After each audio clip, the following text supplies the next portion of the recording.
What was Ariana Grande's video really trying to tell us?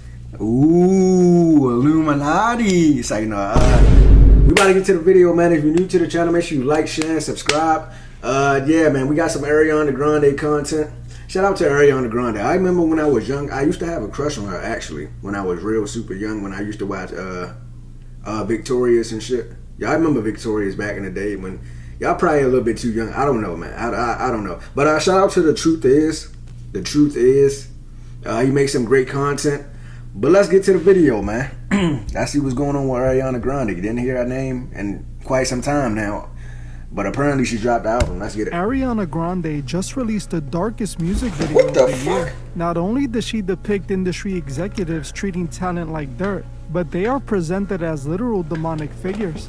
The video ends with her covered in fake blood, with a crowd of people cheering for her. Now, fans want to know what any of this could even mean. Why was Ariana using such dark, twisted imagery? And more importantly, what was she trying to say with it?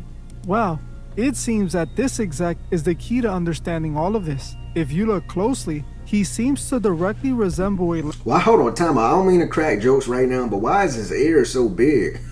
That man heard the sun come up this morning, didn't he? My bad, I'm sorry. Legendary music mogul who recently passed. Knowing this makes what happens at the end of the video quite interesting to say.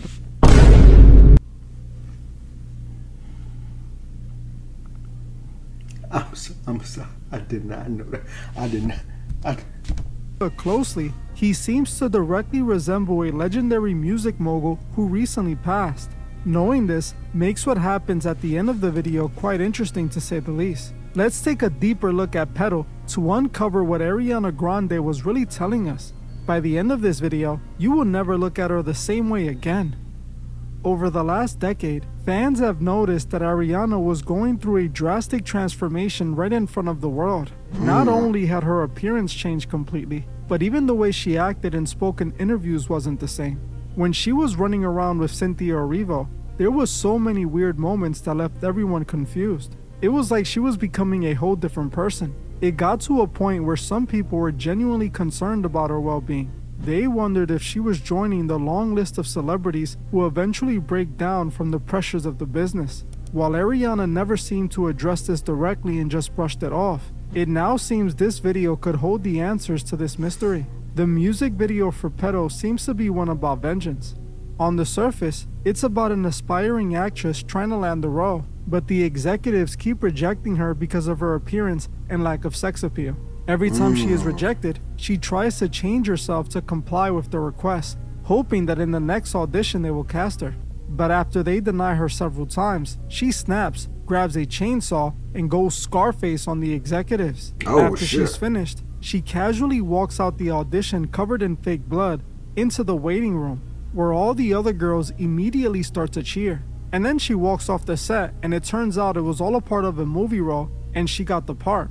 The surface message of the video was pretty straightforward. The executives in the industry exploit upcoming talent and try to mold them into what they believe sells. So, by Ariana eliminating the executives, she is making the point that she can't be put into a box by the industry. She is going to be who she wants to be, and no one can stop her. This is literally subliminally hinted at with the painting hanging up behind the executives. This painting is called The Herd Quitter by legendary American Western artist Charles Marion. The artwork illustrates a group of cowboys on horseback attempting to rope a stubborn steer that has broken away from the rest of the cattle herd. The inclusion of this specific painting serves as a metaphor within the video storyline. In this case, Ariana is the stubborn actress who isn't willing to be placed in a mold. It was also meant to be a shot at anyone asking for the old Ariana Grande back. She is saying that that person is gone, and this is who she is now. The message seems to be one about not selling out and remaining true to yourself, while also accepting that everyone has to change. But that is only the surface level understanding of this video. There are two moments that tell us this video is deeper than what it seems. First, how they depict one of the executives from the audition, and second, how the video ends with her walking off the set.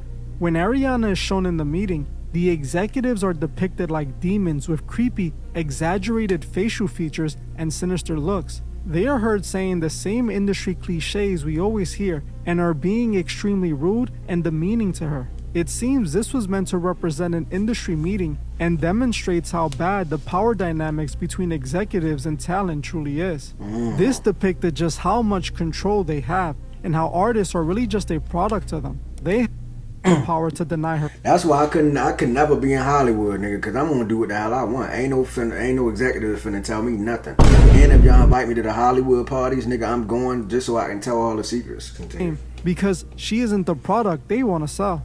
While this is already deep, things only get deeper when you realize who Ariana might be talking about here.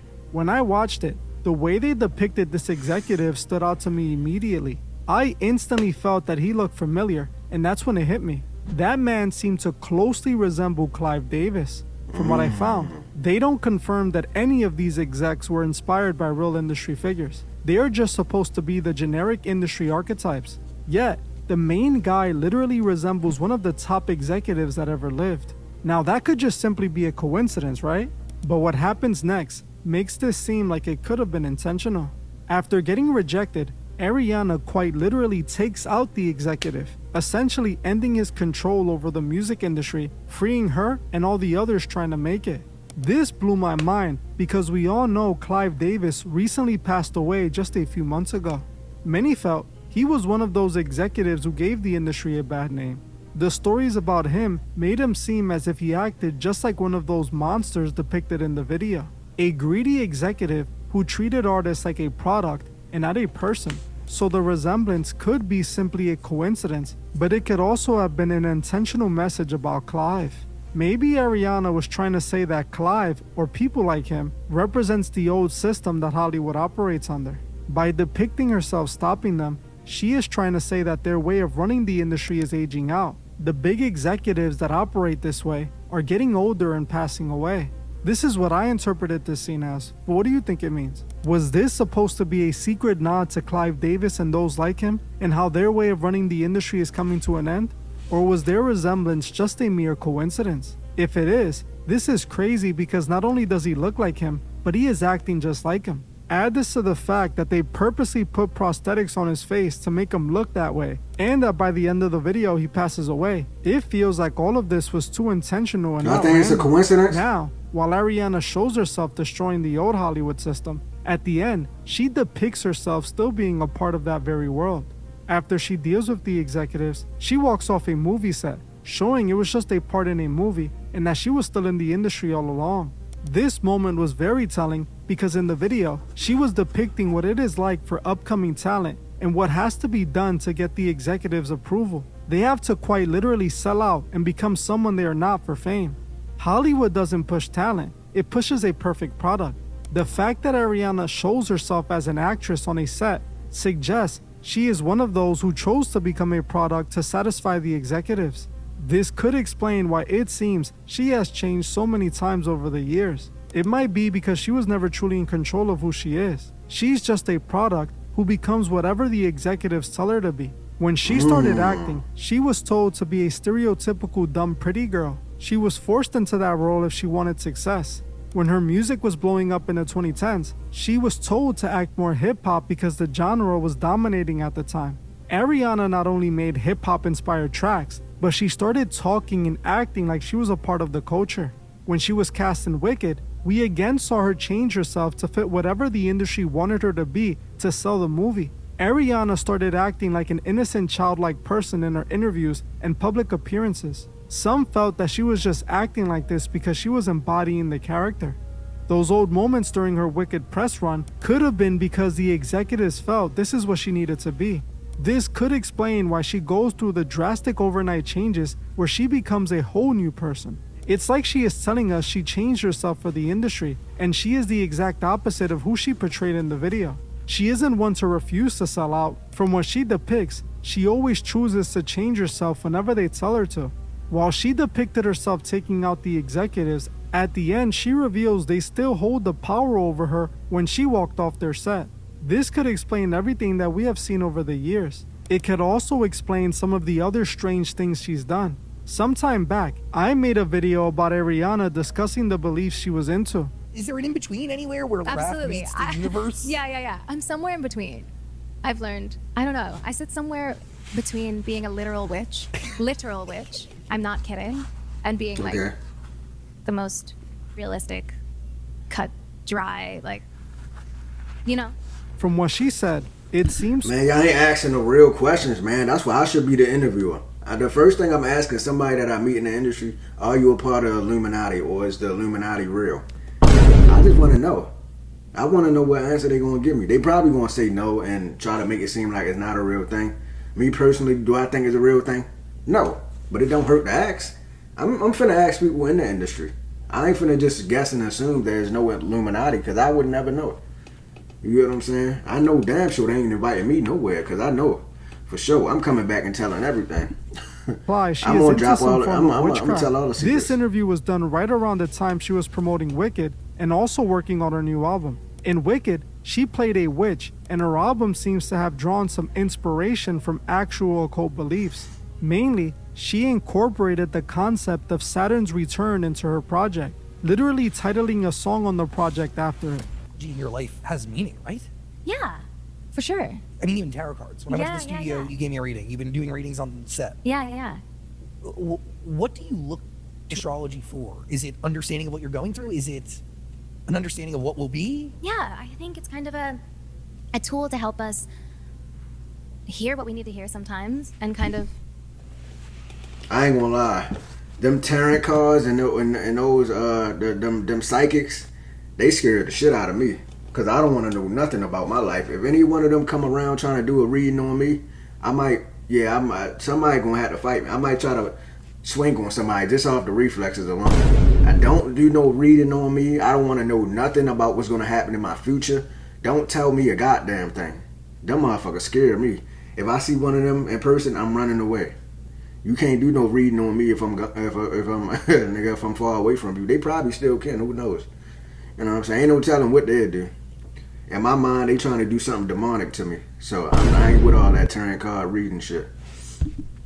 Look forward with hope and awareness, and also reads us for filth sometimes. Sometimes we need to hear it. And just looking to something bigger than us to kind of help us make sense of it. Does that make sense? Totally. By the way, if you don't know what it is when you're born, Saturn's in a position, and it takes 29 and a half years for Saturn to return to that. What the hell is she doing? And when it returns to that position, you are faced with deep awareness of oneself and a confronting of patterns, correct? Yes. And a wake up. Course correction, one would say. Course correct. Saturn's return refers to when the planet Saturn moves back to the exact same place it was in the sky when you were born. It happens roughly every 29 years and traces back to Hellenistic astrology, which developed in the 1st or 2nd century BC. Those astrologers formalized the idea that human life is divided into 30-year chapters. The first return is meant to mark the literal astronomical end of youth and the beginning of adulthood. Saturn is also the Roman god of time, and in other esoteric beliefs like the Kabbalah, it is called Binah, the divine cosmic matrix on the tree of life. It seemed like Saturn was the entire concept of her album. Strangely, this is actually quite common in the industry, as other artists like SZA sang about Saturn's return as well. From what is said about the industry, record labels play a big role in the theme and marketing for each album. While there isn't any verifiable proof they were behind this album, I wouldn't be surprised if the executives have artists practice these beliefs and incorporate them in their music and image. Historically, labels have been accused of molding an artist's persona or even fabricating it completely. Considering the fact that this theme seems to appear across several different artists' music, it could be a possibility. Just like Ariana Grande depicted in the video, these artists have to become what they're told if they want to make it in the industry. If you think this is bizarre, wait until you hear how it all ties back to her new album, Petal. This is Ariana's 8th studio album. Oh, god damn, that 1 hour symbolism shit. Oh no. I'm telling you, them executives or the record labels, they be making them take pictures like this. This is no coincidence, bro. You can't convince me Ariana Grande picked this picture herself and she wanted this picture on the album. It's no way. You can't make me believe that. They be making them do this. I'm telling you. Y'all think I'm crazy. I'm going crazy with some of y'all think I'm bullshitting. I did think they be making them take pictures like this and putting it on the album. to send messages. I don't know what the one-eye symbolism mean. I think it's a symbol for the Illuminati, I guess, or something. It's either they be trolling fans or the Illuminati is really actually a real thing. Why is she covering up her eye for? What that don't even look cool. Like what? All of a sudden, you know when people join the industry, you ain't never seen them when they was a local rapper. You ain't never see them take pictures with the one eye a day in their life. Now all of a sudden they get to the industry, they doing this and shit. Like nigga, you don't even take pictures like that. Man, something be going on. Recently released. She is actually in the middle of her Eternal Sunshine tour that is meant to be a special send-off before she takes an extended break from music to focus entirely on her acting. She even premiered the song Pedo at one of her recent stops. Interestingly, she is once again using Saturn imagery. She like, bro, what is that in the back? Like, what is this? All this fire burning and I don't know, man. The industry is a strange place. At one of her recent stops. Interestingly, she is once again using Saturn imagery in these performances, just like we saw from her previous album. During her Erasing Error interlude, we see Ariana depicting some very coded imagery. It starts with her looking at her reflection in a mirror. Out of nowhere, the mirror cracks, the bathroom walls split open, and water starts bursting through. Everything begins flooding and Ariana is seen running out of the bathroom as the whole building becomes submerged. After she escapes, she finds herself in a dark, empty place where she sees another version of herself sitting hooked up to a computer as if she was being programmed. The first thing I noticed was the black and white symbolism on the floor. This scene is very strange and gives off mind control. When Ariana approaches the computer, it begins to glitch, and then she is pulled by multiple hands and falls through a portal on Saturn's rings. This is when she wakes up and finds a little girl version of herself who becomes her guide. She then shows her the different versions of herself, and Ariana attempts to erase them all, but the computer malfunctions, leaving her with no choice but to join the three versions of herself on a chair. This interlude seems to depict her going through her Saturn's return moment. In the video, when she showed herself sitting next to her younger and older self, this was a direct nod back to the concept of the three phases of life. Like I said, a person's life is separated by three distinct phases: the first return, the second return, and the third return. She was depicting herself participating in this practice. Knowing this, it seems that her video wasn't telling a story about an artist bringing down the old structure of the industry. It was about her going through her Saturn's return and once again being what those in the industry want her to be. Seeing just how many artists have been using this imagery in their music tells us this is likely deeply rooted in the industry. I literally just covered Katy Perry's strange music video for Watch It Burn. In that video, she seems to show herself becoming possessed, burning down a city, and literally getting baptized. It was one of the strangest music videos I have seen in a long while. If you want to know what Katy Perry was saying with Watch It Burn, watch this video right now. And if you want to further support the channel, consider becoming a patron. I am not watching that demonic ass video. But yeah, we about to get out of here, man. I don't know what these artists be thinking. I don't know if they be under mind control. But if you ask them 10 to 20 years, I ain't gonna say 10 to 20, that's too far. If you ask them about 8 to 10 years ago, would they ever make a music video like the ones they making now?